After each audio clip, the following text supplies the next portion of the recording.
Sadhguru, I must be blessed. I must be the first person calling you my buddy. I must be the first person calling you my buddy. Calling? Buddy. Oh, should I sit there? You can if you wish to.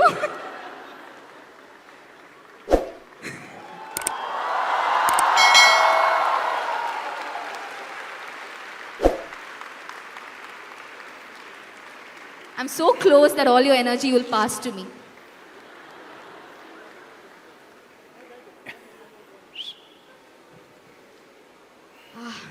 I don't know what to ask you. Have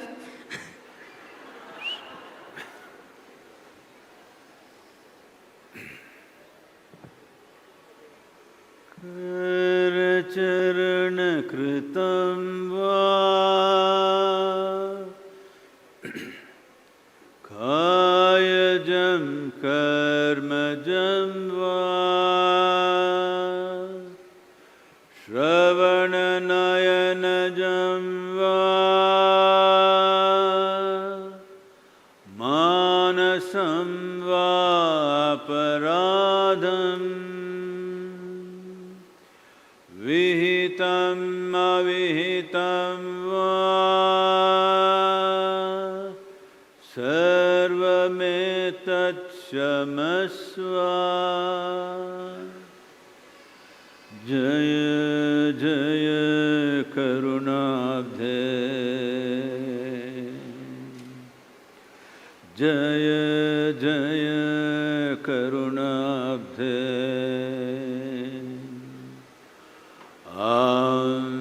Shri Mahadeva Shambho.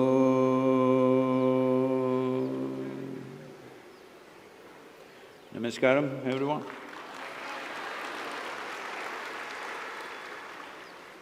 I'll give you some questions. It's okay. Namaskara, Sadhguru.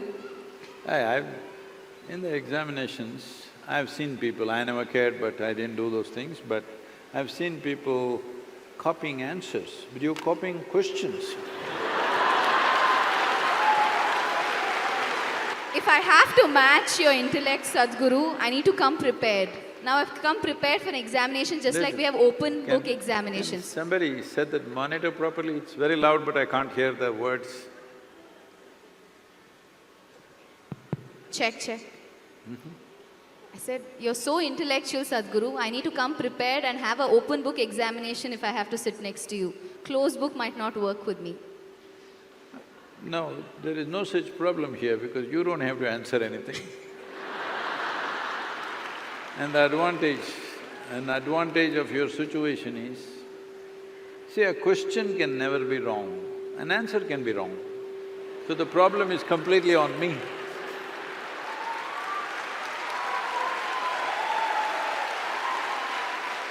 So, how to make sure that you don't ask a wrong question is, don't try to ask a smart question. Just ask a question that means something to you, because question is a tool to dig a little deeper. Question is not a tool to exhibit how smart we are. Question is a genuine tool to dig little deeper than where we are. You dig? Sadhguru, as we're celebrating Teachers' Day today, and you have a circle full of educators sitting in front of you. It's making my head spin, I've never been among so many teachers. Today I made a statement. I said teachers are going to be the next nation builders.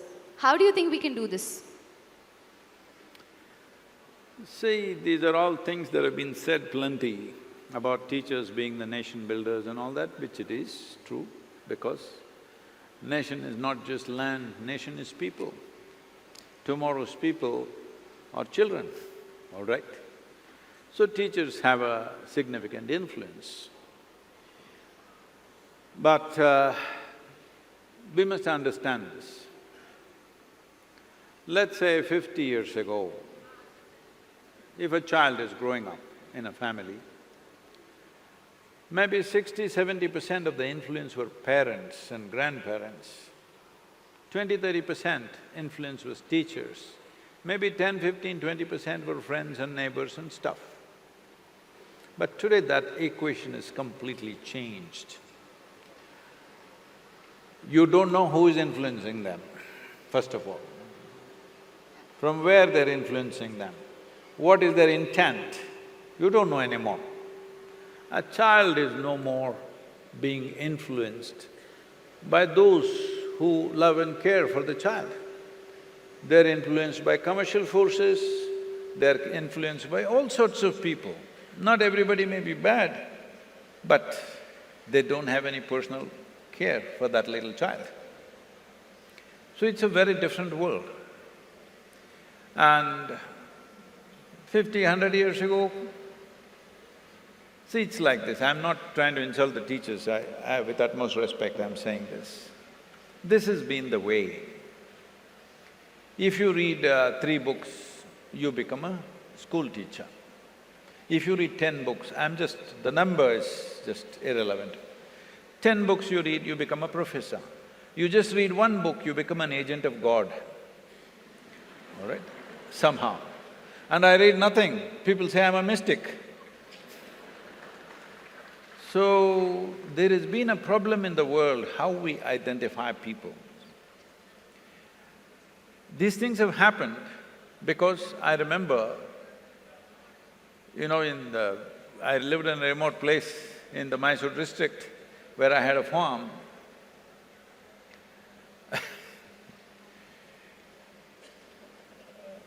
The husband, it's a very romantic story I'm telling you. The husband of a young woman is traveling outside in the village. So he's going away for 5-6 weeks. So, he writes 5 letters. Who is writing the letter? The wife is writing the letter to him. He is writing on behalf of the wife. 5 letters, she can't read, so he gives it to her. Every Monday, she will post this and he will get it. Arey, don't laugh, it's very romantic. And when people get letters, their personal letters, they have to go to somebody, postmaster, please read it for me. When this was the case, somebody who's read a book suddenly got elevated. Things have changed, we need to understand this. A lot of people are not understanding. So people are coming and asking, Sadhguru, my children, they don't value the grandmother. Well, the grandmother has to elevate herself because she has to compete with Google Granny. Whatever you did not know, you went to the elders. Nobody is going to the elders because the elders do not know much. So, the world has changed, we must understand the education has to move from information to inspiration. Information is no more valuable, anybody can get it. What your science teacher does not know, a third standard child may know because he's looked at something. Not that he knows everything, but a specific information.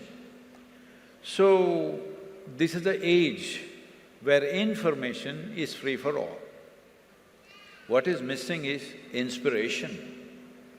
Because inspiration means whatever fuel you have, your energy, when I say fuel, your intelligence, your energy, your information, whatever you have, how far this rocket flies depends on how inspired it is. This inspiration is something that teachers can do. Parents, generally today, most of them at least, both the parents are working, full-time jobs, not part-time jobs, full-time jobs. And answering child's question is a goddamn full-time job by itself. Hello? So nobody has the time or the energy because when father was always like this, when he came home he was irritated because his profession, his problem, whatever.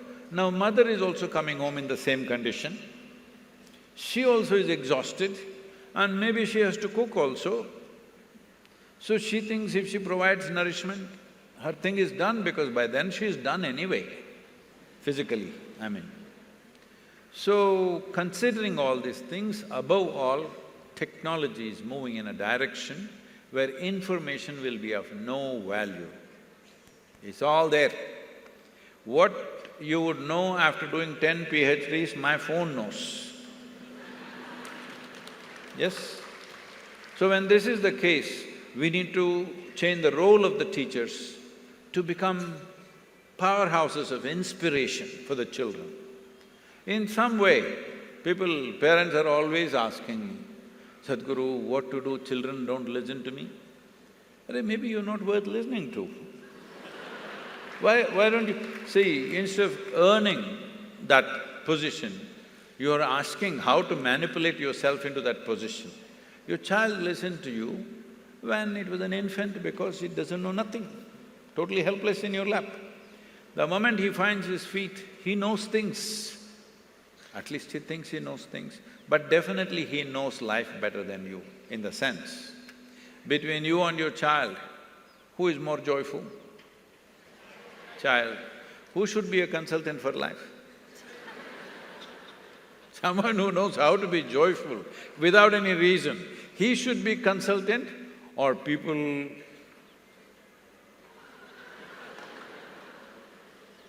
library on their head, they should be consultants for life. Definitely not, isn't it? So it's very important. I tell the parents, you must become a superstar in the eyes of your child, okay? My child doesn't listen to me. He won't listen to you. No child listens to any adult because adults are stupid. Now when I say stupid, if you sit here, you have eaten, okay? In Karnataka villages, there is a certain culture. If you see somebody, we don't say, hi, how are you? We say, ಊಟ ಆಯ್ತಾ? Because ಊಟ ಮಾಡಿ ಏನ್ರಿ ನಿಮಗೆ problem?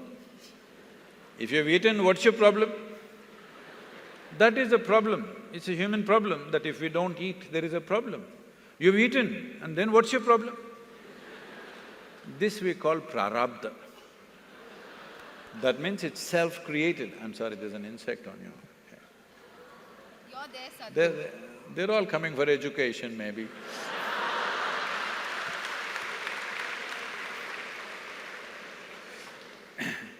So, this is very important that when a child looks at you, they must think, I want to be like that. Otherwise, they won't listen to you. You must be more joyful, more agile, more exuberant than the child. Then they want to be like you. Your books in your head, they don't want to listen to you because today book in your head means nothing.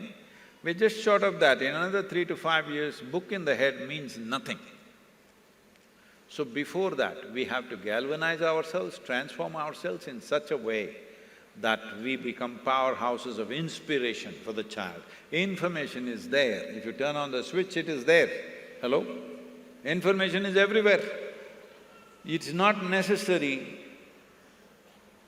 with all due respect to all of you, it is not necessary that 10,000 people here must train to be physics teachers. The best physics teachers have spoken and it's there, it's available everywhere. You don't have to go on doing the same thing. You have to see how to inspire the child, relate that physics to their life. How? When you're walking, what is the physics of walking? It's not simple. Hello? It is not simple, it's too complicated. On a round planet which is spinning, walking on 2 legs is not a simple act. You will know this either, if a few drops between your ears went away, then you will see it's so hard to walk. Or you had a few drops extra, then also it happens. You spoke about technology, Sadhguru. You told me don't look at the questions I'm asking you. I just heard last night an AI person speaking and the owner of AI called AI the new god.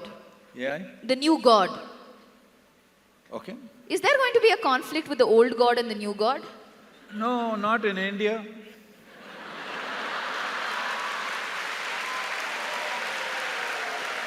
What? In India, if you like this chair, if you go and bow down, nobody will think there's anything wrong with that. There is a rock in your garden, you go and bow down, people think, oh, she's a rock worshipper. This is the beauty of this civilization, that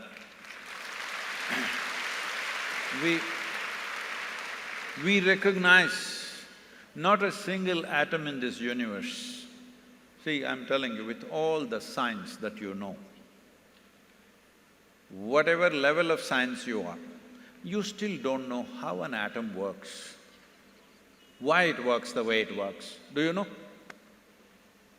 You don't know. The greatest physicists do not know. So when this is the case, we see the hand of the Creator in everything. If you see an atom, if we can see, we will bow down. So because we can't see an atom, if we see a rock, it's full of atoms, so we bow down. If we see an insect, we bow down. If we see a cow, we bow down. Tree, rock, whatever, cloud, empty sky, we bow down. Man, woman, child, we bow down. This is because you can't be sitting here without the source of creation functioning within you, isn't it? What's for breakfast today? Idli. Idli. See, idli has no resemblance to you. But if you eat it, in 4-5 hours it becomes you, isn't it? So, if I take a idli in my hand and make it into a human being, who would you think I am? Yes, Creator, isn't it? And you are doing it every day in your… not in your hand, but here. You're doing it every day. Everybody is doing it. But they're not noticing it, they're not conscious about it. This is the human predicament. Right now, I just pointed out an insect, but there is a tusker standing here, did you see? Don't turn back, eh? The huge tusker standing here, you do not know, you're not aware, doesn't exist for you, isn't it? Whatever you're not conscious of does not exist for you, however large it may be. You're not conscious of it, it doesn't exist for you. That which makes this creation happen, makes idli into a human being, source of creation or no? If we turn idli into a human being, source of creation or no? Functioning within every one of you or no? But if you are not conscious, it doesn't exist for you. This is the human predicament. So to become conscious that such a thing is happening within me, such a thing is happening in everybody, all of them, I don't know what they've eaten, idli, dosa, chapati, whatever, they're all… Creator is functioning, so when you see them, you bow down. So in this country, in this civilization, new God is never a problem. We have 33 gods and goddesses. But this 33 million happened, 33 million gods and goddesses, this happened when our population was 33 million. Today, we are 1.4 billion, but because of outside influence, we become shy. They all said there's only one God. We felt a little shy, too many gods, what to do? See, the problem is this. If I have one God, you have another God, all these people have different gods, we got no problem. Nobody can build an army. If this segment has one God, this segment has another God, there is going to be a fight. Yes or no? So this is a very wise culture that here we have seen the social engineering. What happens? If you do this, after 100 years, what happens? We already know. Because if you throw a stone, where will it go and land? Do you have to wait or do you know? If your throw is good, you know where it'll land.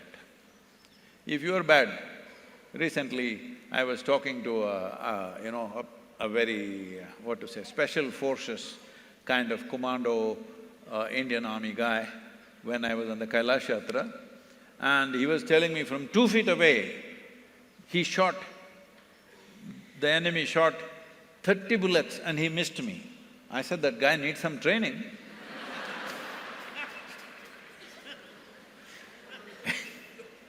He said, no, it's Shiva. I said, all right, Shiva, but that guy lacks training and I'm glad he didn't have the necessary training. 30 bullets from 2 feet and he missed. I said, I'm glad you're here. So I'm saying, it's very important we understand this. Anyway, God is AI.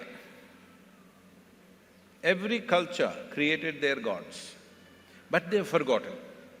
In this culture, we remember, we created the gods.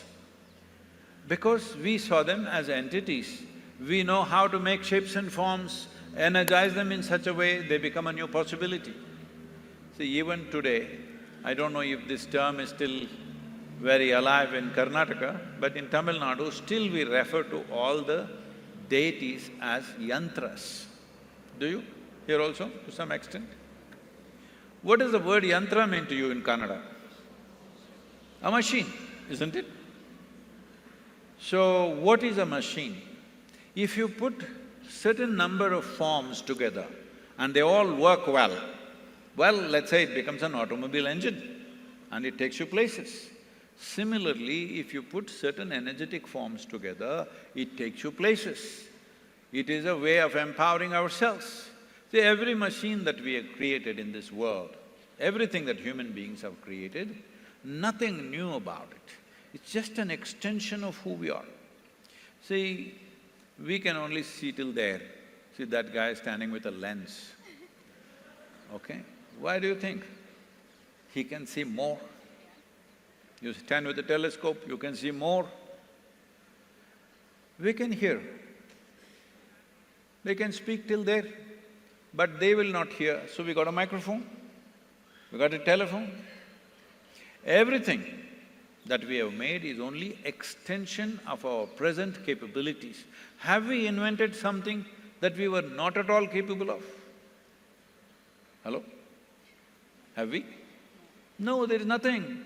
Every machine, every instrument that we have created is only an extension of what we could do till here, now we want to do till there.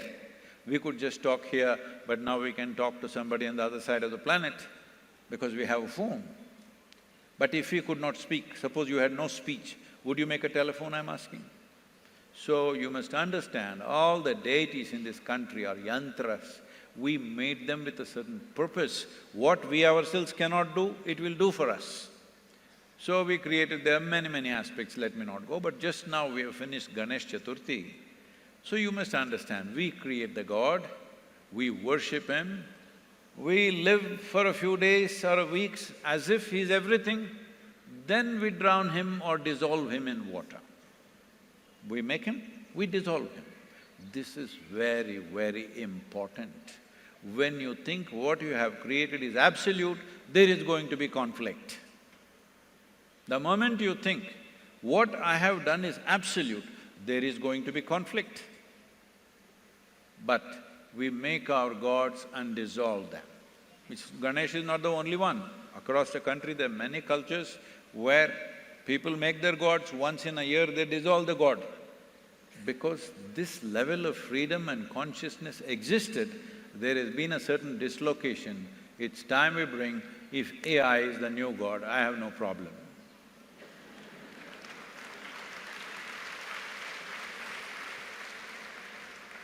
Sadhguru, we have a lot of parents sitting in the audience.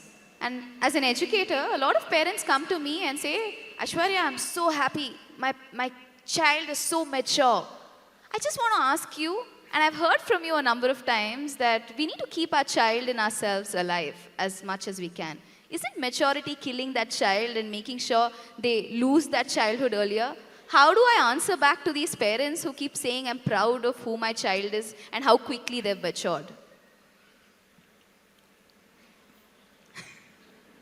Because probably the only significant thing they've done in their life is reproduction.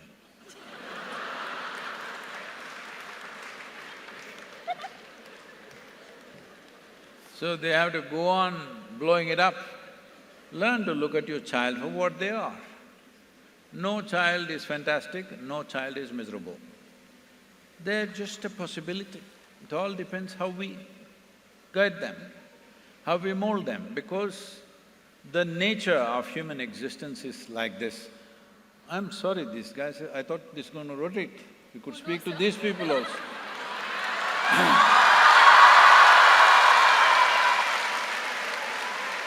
Sadhguru, if you may sit there, a lot of them will see you as well.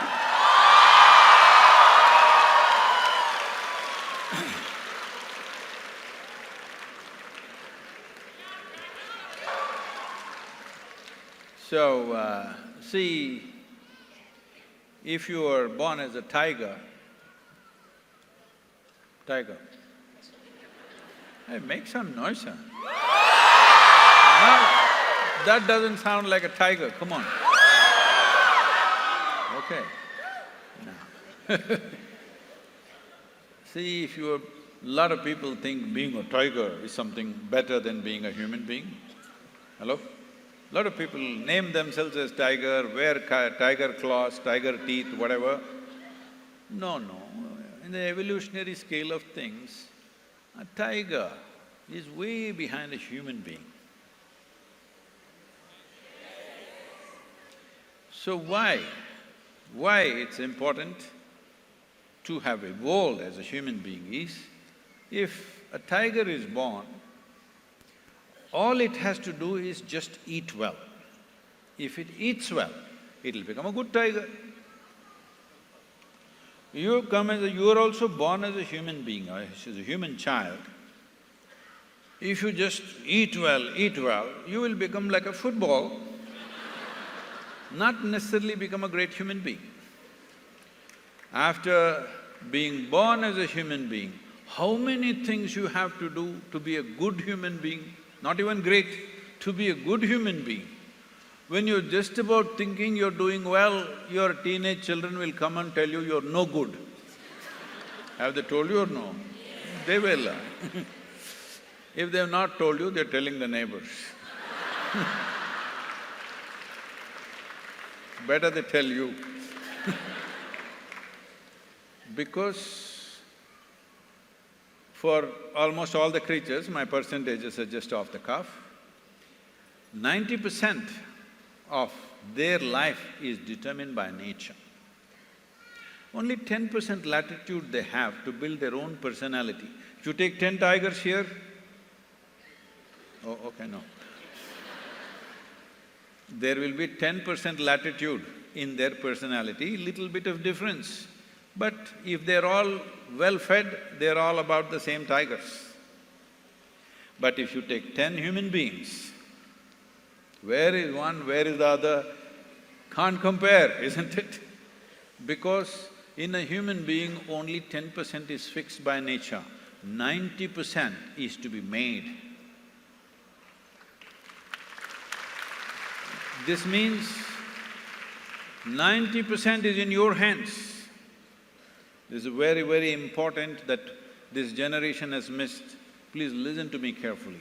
Everywhere in the world, these days you also picked up these things unfortunately, everywhere in the world people said, man proposes, God disposes. I don't know what he disposes, but in this culture we told you, your life is your karma. Karma means action. Whose action? My action. My life is my making. This is the only civilization on the planet which recognize that my life is my making, because 90% of who you are is made by you. There may be inputs in the civilization in which you're born, there may be input from parents, there may be inputs from the society in which you live, teachers, education, this, that, but still, the same input goes into two people are totally different, in the same house, same parentage, same home, same food, same school. Two children, siblings, one goes like this, another goes like this. Hello? Because same input, but what they make out of it is completely different. So this is very important. This is the crucial crux of this land. This is the future of the world. Do you understand? Next generation doesn't want to be shaped by God. They want to shape their own lives. And this is the only civilization which supports that. It's very, very important this is presented properly and made into an active process in the society that our life is our karma, it's our making, the way we are. If I'm miserable right now, it's me. If I'm joyful right now, it's me. Only then you can create the next moment, the next tomorrow, the way you want it. If I say I'm miserable because maybe God is angry with me, that's the end of it, because we don't know who is a psychiatrist. Hello? My last question to you, Sadhguru, before I allow the other buddies in the audience to ask you questions. A traveler sees whatever he sees, but a traveler sees whatever he sees, but a tourist goes to intend to see something. Should we all be travelers or tourists in life? A tourist doesn't see anything. He's like this. Okay? So, a tourist means he's looking for entertainment. If everything is comfortable, he will like it.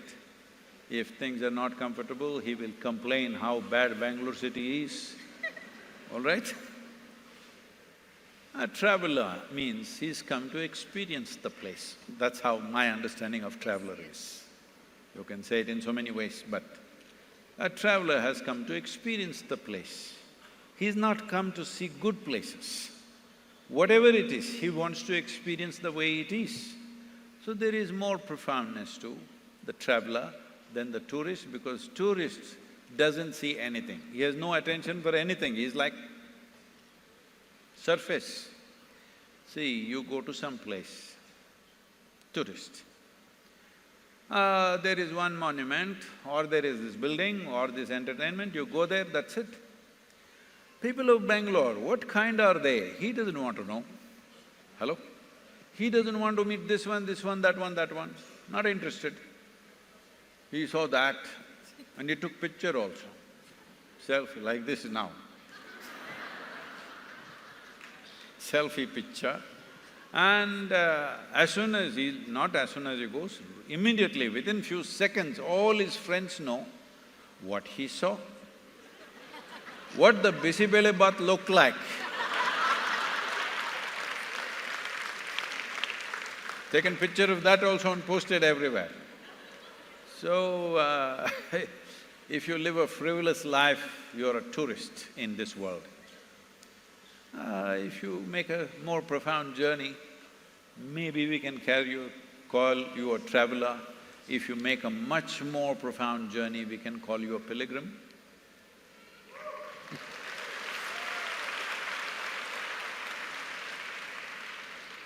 Should we take some audience questions, sir? As you said, if the bout is over, then we…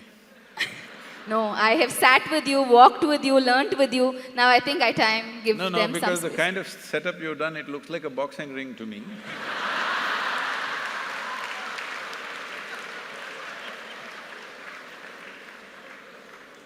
Maybe anyone in the audience who would like to ask a question? Isha, yeah, Mike? Sadhguru here, behind you. Sadhguru, Namaskaram Sadhguru. In today's Gen Z is very, very idealistic than ever. They really care for the social and environmental issues, aspects. Now what I see or what I consider is, this idealism is leading to frustration and despair. So in your aspects, according to you, how do we channelize and take this idealism in a very positive way so that they don't really lead to frustration and burnout for them? Thank you. Uh, if you're idealistic, you must get frustrated. How else?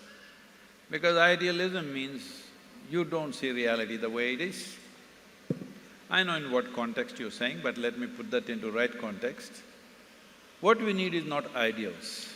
What we need is more sensible human beings on the planet.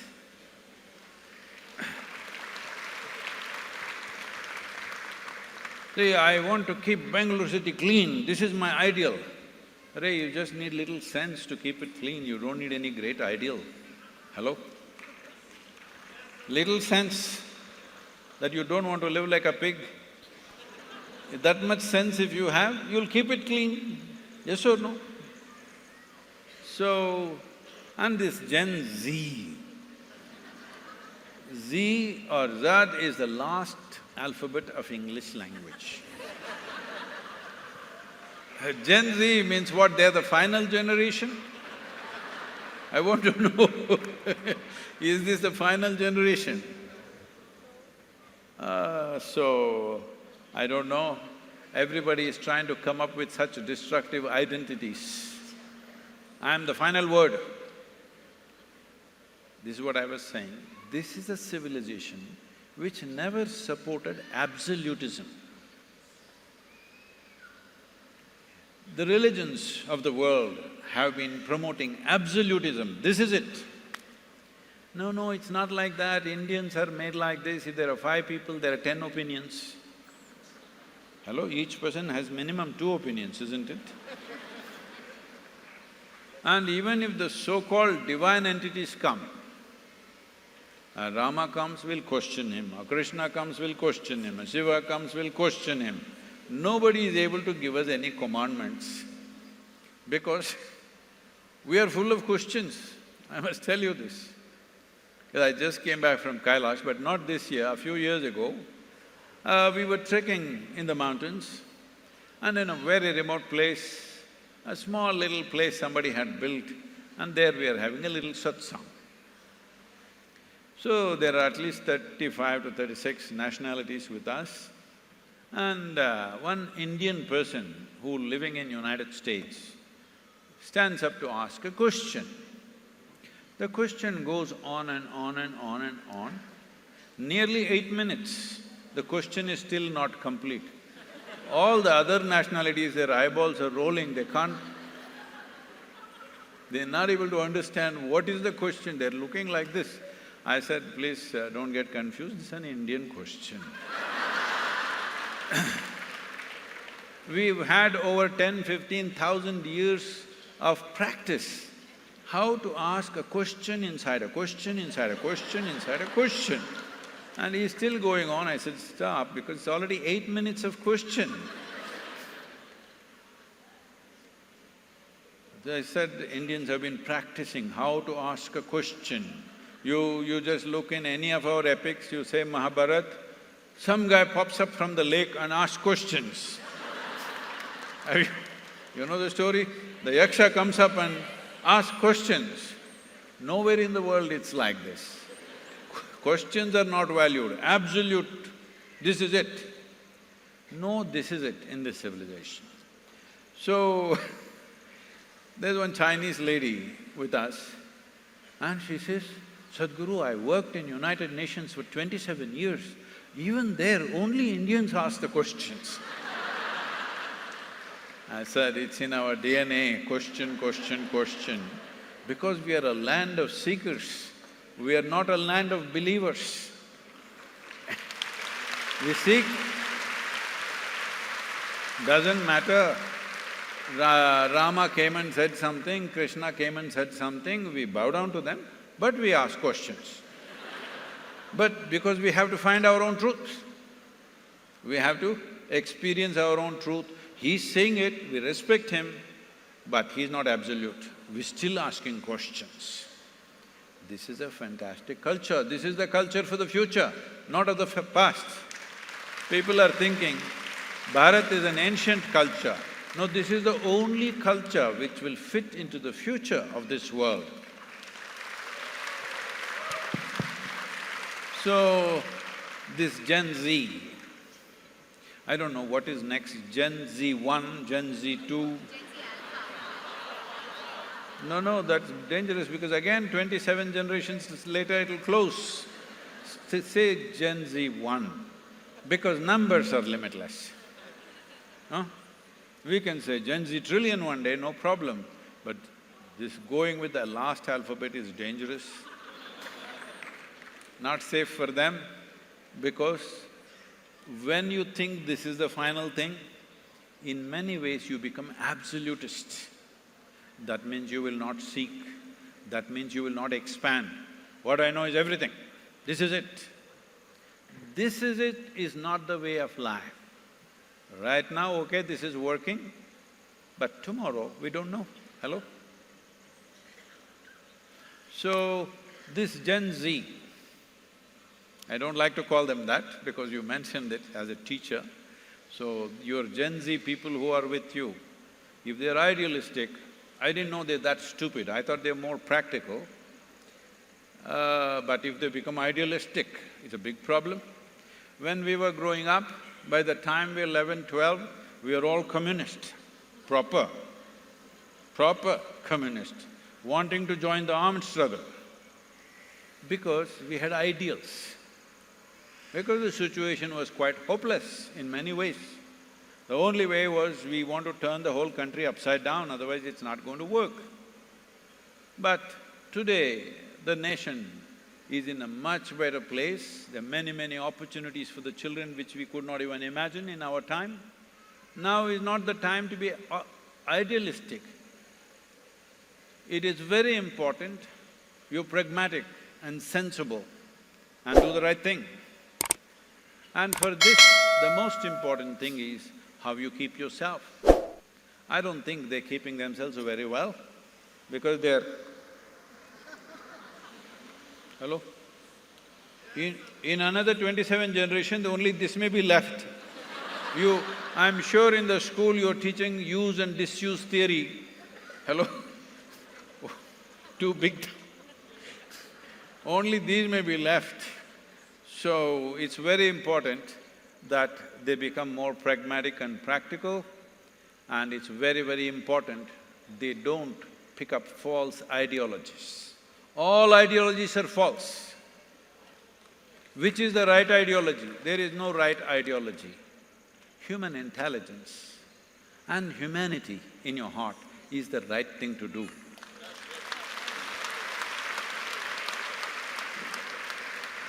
Your humanity fired with your intelligence is the best thing to do. My ideology versus your ideology, how many have we killed on this planet? My religion versus your religion, how many have we killed? My belief versus your belief, how many have we killed? Don't establish these things because you are trying to build confidence without clarity. It's a disaster. It's very important. If my vision is clear, I know I should not step here. But if I have confidence, oh, I'm going to come. So, when you have no clarity, confidence is not a bridge, it's a deception. Hello? If you are able to see clearly, that's another matter, you will walk. But I can't see clearly, but I have confidence. Disaster or no? So do not… I know children are being said, you must be confident, self-confident. No, there are methods as to how to bring clarity. If you see clearly, do you need confidence? Say, right now, if I ask you to get up and walk up and down here, do you need confidence? Because you can see. If you make this place pitch dark, then I say walk, you need confidence. Now you will chant your mantra. Call your God and walk, because now you think you need confidence. No, you still need only clarity. Somewhere in life, there are some situations where we may have to jump without knowing what the hell it is. That doesn't need confidence either, that needs courage.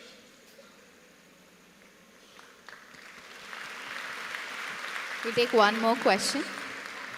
Namaskaram, Sadhguru. I'm on your right. Where are you, where are you? I'm on your right. I'm sorry, I'm on a wheelchair, I can't stand. Towards your right. Here, here. Okay. Okay. No, namaskaram. I just want to thank you first Where is she? for helping me Yes, sir. breathe easy through Shambhavi Mahamudra. Are you going to slap me? Are you going to slap me the way how you look? I'm not able to get the words, I'm sorry. I was just saying, I want to thank you first for helping me breathe easy through Shambhavi Mahamudra. So today I have this question. I was looking forward to your videos before you came onto the stage, that tapping onto the consciousness. You again said over here that the world is in our hand. It is how we create it. Recently, I came across a friend who gave up his life, who was very well-known singer in South India. And I have a friend who always comes with me as a buddy. Despite that, she tells me, Danya, I'm not able to find self-confidence in me. At least to work on her health, work on her behavior, or whatever it is. I see that day to day she is not able to keep committed for her well-being. Maybe because we are so privileged, or maybe she feels that she's not feeling motivated. Although Sadhguru from Isha, we come up with lot of programs, lot of videos and courses. Me living example, I feel this human system is very precious. There are still people who are unable to find self-motivation or pay attention to their well-being.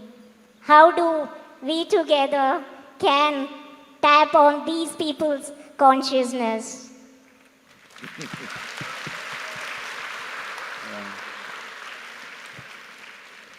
Aren't you very precious? Wonderful. So, see, the whole thing is this.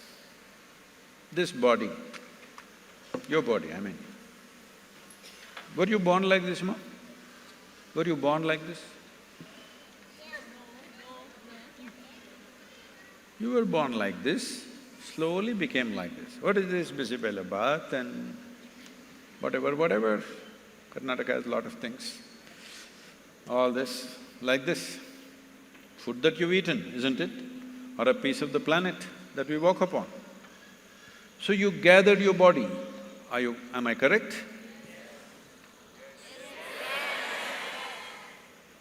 You gathered this body, yes? Similarly, what you call as my mind is a heap of information and impressions. This also you gathered, you are not born with this the way it is right now. I'm used to talking to live people. This body you gathered, this mind you gathered. So what you gather can belong to you, cannot be you, isn't it? Whatever you gather can belong to you, cannot be you, am I correct? We can say, this is my clothing. You cannot say, this is me. The moment you say, this is me, we know, hence, consultation is needed. Hello? Maybe not admission, consultation needed. So right now, this is the problem. You're misunderstanding your physiological, but particularly psychological activity as existentially true. What's happening in your head, whatever it is it your making right now? Hello? Right now, whatever is happening in your head, is it your making? Yes. So if it's your making, should it happen the way you want it or against yourself? You're not getting it. See, Now your hands, once in a way, these two fingers pop up and poke your eyeballs. You call this a hand, useful hand? It's a disaster. Similarly, maybe once in a way or maybe all the time, your own thoughts and emotions poke you and make you bleed inside. You nuts or no? Oh! All the teachers are admitting in front of the students.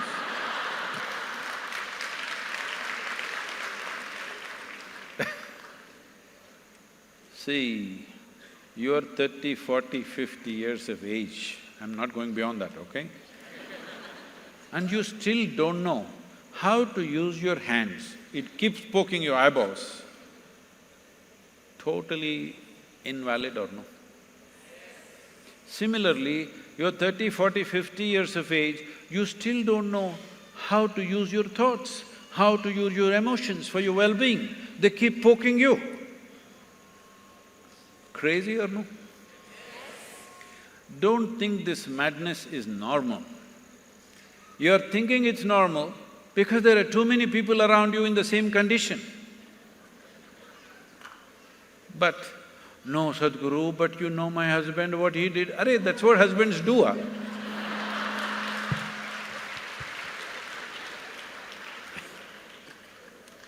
Husband, wife, child, mother-in-law, whoever. I'm saying, all these people you acquired thinking this is your well-being, yes or no? But now, thoughts about them are torturing you to death. First of all, your thoughts and your emotions should happen the way you want or no? If they right now happen the way you want, would you keep yourself blissful or miserable? Oh, then you know everything. What am I talking here? You know you need to be blissful, not miserable, because bliss is not the ultimate goal of life. Bliss is the basic ambience that is needed for your body, for your mind, for your intelligence to function at their best. This must be pleasant. If this is unpleasant, your intelligence will poke you. See, if we remove half your brain, you will be quite peaceful. Yes or no? So your intelligence is your problem. Can you beat that? Tell me, is intelligence a solution or a problem? It must be a solution, but for most human beings, that is the only problem they have. If you remove half their brain, they will all sit peaceful like a Buddha. If you remove whole thing, I think they'll be really fantastic. So essentially, the problem is this. You know Charles Darwin, do you teach evolution in the school? I'm asking because in Tennessee we teach something else. Okay. So, I'm making it very simplistic for the sake of convenience here. Charles Darwin went about saying something like this: a goat could have become a giraffe over 1,000,000 years. A pig could have become an elephant over many more million years, something like this. But a monkey became a man rather too quickly. So quickly that anthropologists think there is a missing link. You know, the missing… have you found any of you? No? So, it happened so quickly.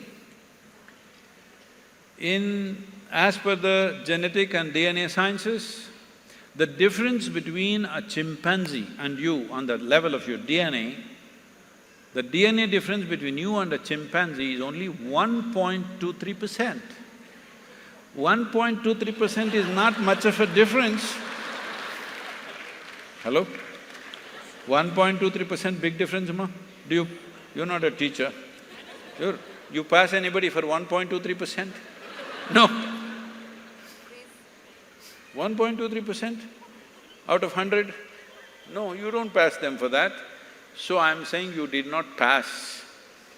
From a chimpanzee to human being, only 1.23% difference. I want you to understand, physiologically, that's how close you are to a chimpanzee. But in terms of intelligence and awareness, we're worlds apart from a chimpanzee. That's your problem. That you have an intelligence for which you don't have a stable enough base. Why do you think myself and a few million people constantly talking and trying to bring this to people, what we're calling as inner engineering is, because you need to engineer your body, your mind, your chemistry and your energy in a certain way so that this intelligence can fire in favor of you, not against you. You need a stable base.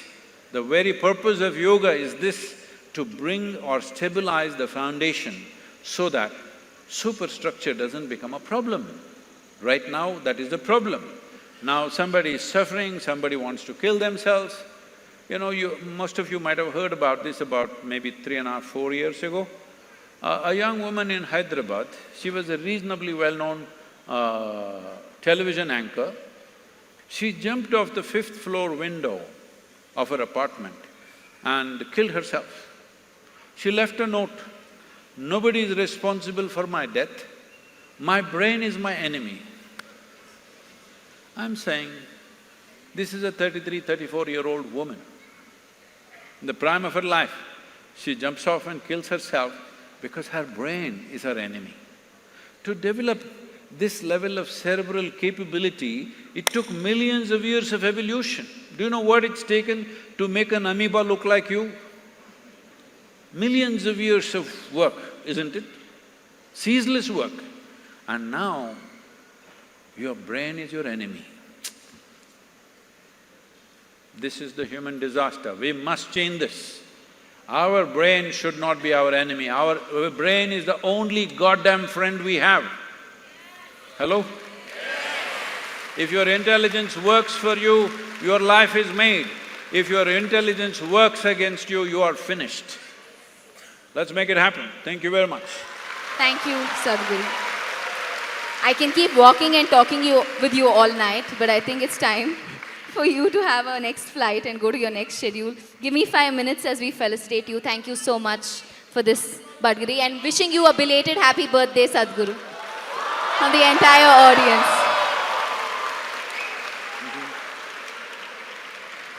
Sadhguru, it's my tradition. Who sits in my buddy bench writes a note for us. What is that? It's a pen. You can write anything you want for everybody in the audience, please. They want me to write "Save Soil."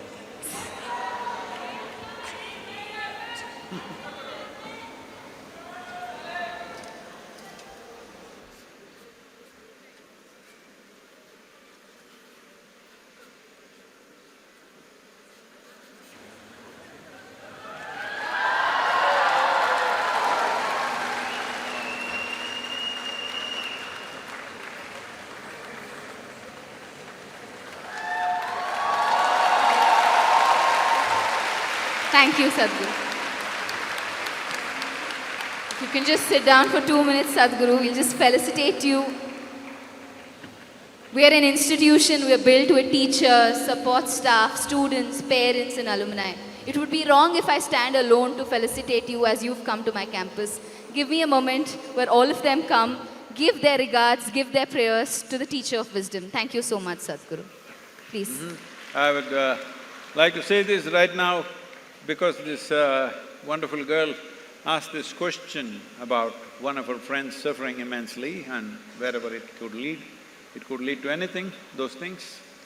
So we launched what's called as a miracle of mind, to make this mind into a miracle, not a misery manufacturing machine. So 7 minutes, just 7 minutes a day or wherever you like 7 minutes. When you're waiting for a bus, you can meditate. When you wait, instead of just waiting, please meditate. You order something in a restaurant, it is not coming, meditate. This is very simple. Wherever you are, in whichever posture it can be done, this has to happen. And the idea of making it this way, the idea is to touch 3 billion people on the planet. Why it's important is, Because, see, for example, in United States, in 1866, they made a survey and they found more than 50% of the people over 45 years of age did not have teeth because nobody told them to brush their teeth. They knew how to shoot, but they did not know how to brush. They had a gun, but no toothbrush. Today everybody has their teeth, not because of dentists, because their mothers told them, you must brush your teeth, otherwise no breakfast today, to start with. So, similarly many things in our life, this needs to happen for future generations. In every home, we want to see that parents transmit simple tools for mental well-being. This needs to happen. So this Miracle of Mind app is a free app, please make use of it. It's taken us a lot of resource and effort to do this, but it's offered free. We want to see in every home, there is at least 7 minutes of meditation. Especially children, by the time they reach 6, 7 years of age, they can do this.